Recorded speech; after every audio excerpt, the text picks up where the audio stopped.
Hey, uh, uh, if you don't know me, my name is Derek. I cheated on my ex, and this channel is all about my healing journey and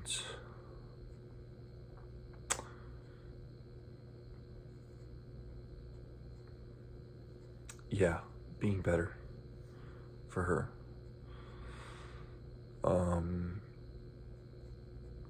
A buddy of mine I was talking to him about my old relationship, and he kept saying, move on. He was kind of like, bro, can I be honest with you quick? I'm like, yeah, please be honest, just honesty is great. I don't care how bad it is. Honesty is great. Ignore my hair. And he was like, I'm just gonna say it. I think it's time for you to move on, bro. And honestly, in that situation, honesty is not the best situation, and the best policy in that situation. I want to strangle him to death, but it's okay. I get what he's saying, but I cannot move on. But it's not in a bad way, right? I feel like for her, she can move on all she wants. I don't mind where she goes in life, as long as she's happy and loved correctly and safe and all those things. I'm happy, right? But I will not move on. I will not.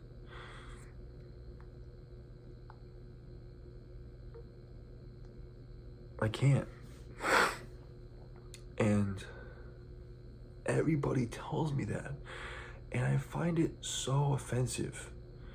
Because I've told a lot of my close circle, my close, tight family, tight friends, tight circle, what I've done. And I've told them what I'm trying to do.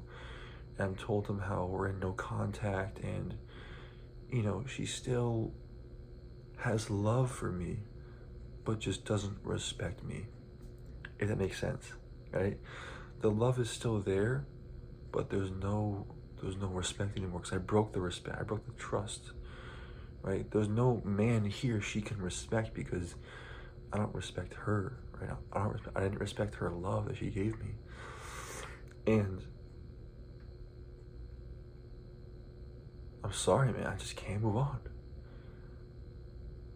So you're telling me the one person that loved me through thick and thin, the one person who was humble, the one person who supported all of my passions, and we had a perfect relationship, but it was me who ruined it. And you want me to move on? You want me to forget them?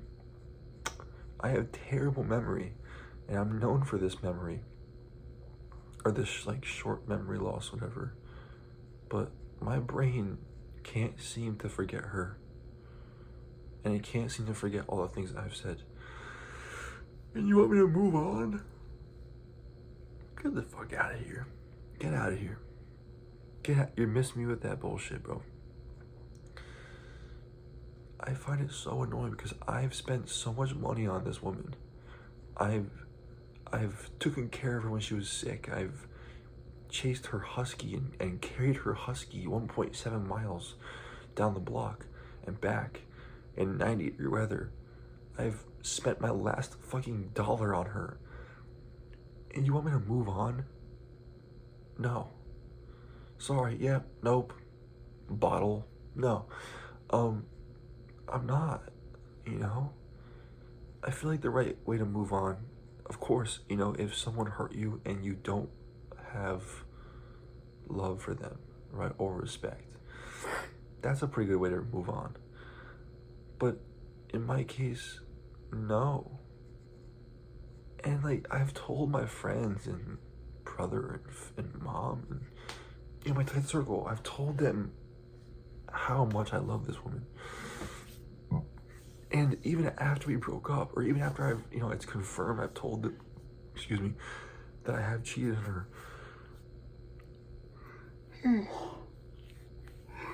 Excuse me, it's late. Super late at night. But even after I've told him I cheated on her, all that,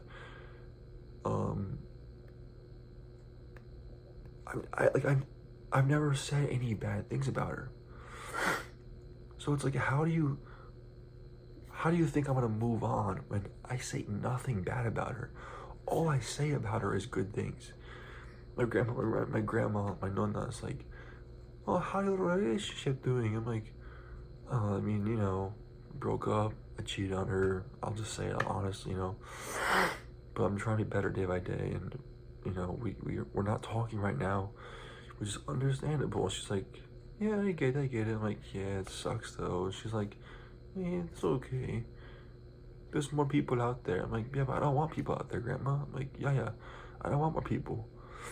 I told her that. I'm like, I'm helping her wash dishes. I'm like, no, I don't want more people though. And she's like, "Oh, you don't?" I'm like, "No, that woman was amazing. She's special. She's quite literally one of a kind. I don't think I could find anybody else like her." And she was like, "Oh no, but you can find somebody out there, like just to like her." I'm like, yeah, no, I can't. I don't think I can. Like legit, I don't think I can. And I'm like, we barely scratched the surface on memories. Oh, we barely traveled anywhere. Sure, we've helped each other more than enough times, but like, I had so much plans with her. I had to do with her. I wanted to take her to beautiful flower parks and cat cafes because she loves cats, and I know her so well. But now I'm at a point where, and it brings me lots of peace. I'm at a point where, sure, I spend every minute of my days worrying about her safety and her happiness and her peace, most importantly, her love. But I pray every night that because God knows her more than I do. God knows her more than anybody does. And I pray that, He protects her. He fills her day with the Holy Spirit, fills her with Holy Spirit. Brings, shed some light onto her next stepping stone, right? Give her some peace of mind, some clarity. Anything, dude. Just to keep her safe until the time is right, And it's like, why are you trying to change? Like, this is my friends always say, why are you always trying to change if oh, I fucking farted, sorry. Like, why are you trying to change if, like, what if she doesn't come back? It's not guaranteed she's coming back, Like, bro, aren't you scared she's not gonna come back? So what? I'm not gonna date anybody else, no matter what happens to her. I'm not dating anybody else. I've told her this before. If she passes away, I'm fucking killing myself. I don't care. I'm going to see her in heaven. Which is funny because I literally just watched The Book of Life, and Manolo travels through the land of the forgotten for Maria. And that's literally what I would do. Not figuratively, literally. I would literally travel through three different worlds to come see her. Even if it meant that she wasn't even, it was like, she didn't actually die. And that whole thing.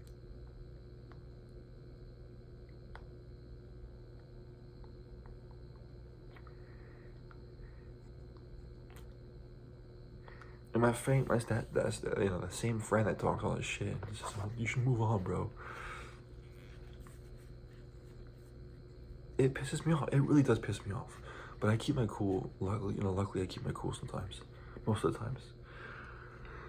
Well, so far every time. But this time I didn't. I was like, hey, listen, Pat, I understand, right? You're trying to give me some generic ass advice, but you haven't met because he's had a pretty bad experience with different relationships in his life. He's had 2 relationships. And I go, hey, you know, Pat, no offense to you, and I'm gonna be completely open and honest with you, but you've had 2 of probably, you know, pretty bad experiences in relationships for the last 5 years. And I think it's best you don't talk about my relationship. I understand you're trying to give me some, you know, cliche ass if I would just move on, bro. But Patrick, you know, once you find the girl of your fucking dreams, nothing else compares to her. And once you fucking shatter their trust and you break what you guys this beautiful relationship you guys had, there is an unlimited amount of guilt, regret, shame, and despair that follows. And I walk every day with an imaginary gun to my fucking mouth, and like at any point I can press it, but I choose not to because I want to be better for her. That's how I kind of go about these days. And yeah, I told him, I'm like, hey, so that's how I feel. And he's like, hey man, all right, I get it. I'm like, we're good? He's like, yeah, all right, I'm sorry. I'm like, it's okay. Just, you know, next time try understanding someone's place before you open the door, right? But yeah, I don't know, I guess just a venting video. I don't know if it helps anybody. That's another thing too. It's like, how do you know you found the one? Because there's 8 billion people on this earth. How do you know you found the one person that you want to spend the rest of your life with? I just know. Hey, I look at her, I talk to her, I know she's awesome. Hey, how about people endlessly don't respect her, but yet she doesn't let that faze her, and she respects them still. She shows acts of kindness and acts of gratitude, and she still, you know, does chores for her mom, even though her mom doesn't do anything for her younger sister, you know, or her, you know, she still, like, you know, she spreads kindness even though she doesn't expect it back because she never gets it back. You know, she's an angel. I literally call her mi angel,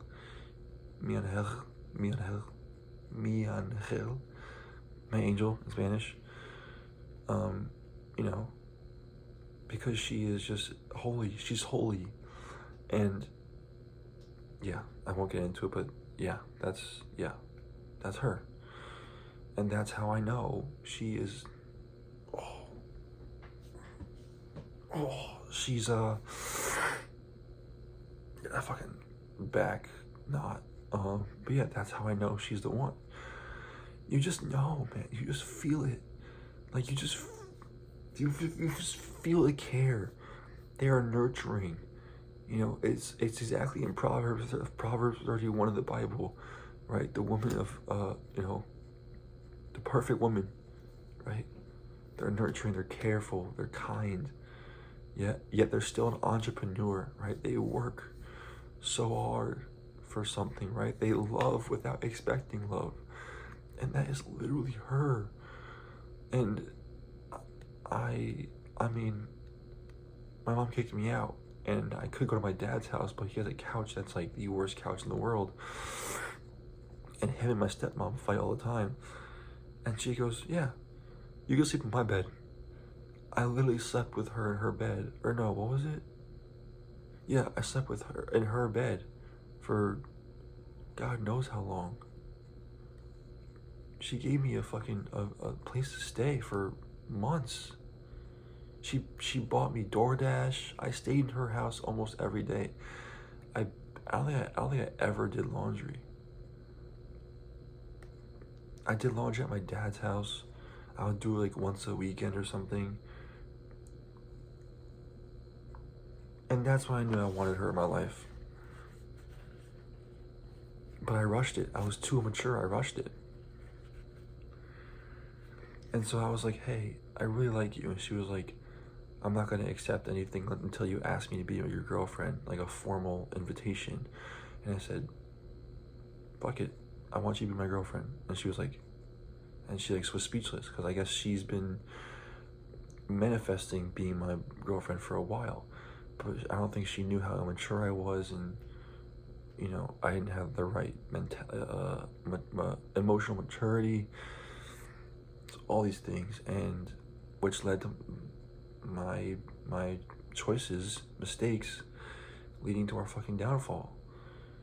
Because I was too immature. I rushed into the relationship while I was in a hoe phase.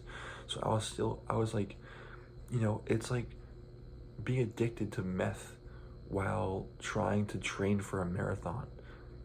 You have to sacrifice you have to get off the addiction in order to thrive, you know? But yeah, it's a long ass video. Anyways, I gotta get to sleep. I'll see you guys tomorrow. I hope this helps somebody. And as always, yeah, treat the comments like a comment, like a blog post, you know. Share your situations, share your problems. I want this, you know, just to be just a big family, you know. I hope this channel can just be people sharing problems, and I'll reply because I have nothing else better to do in my life. So, and if I can help somebody, I'll be happy, you know. Yeah.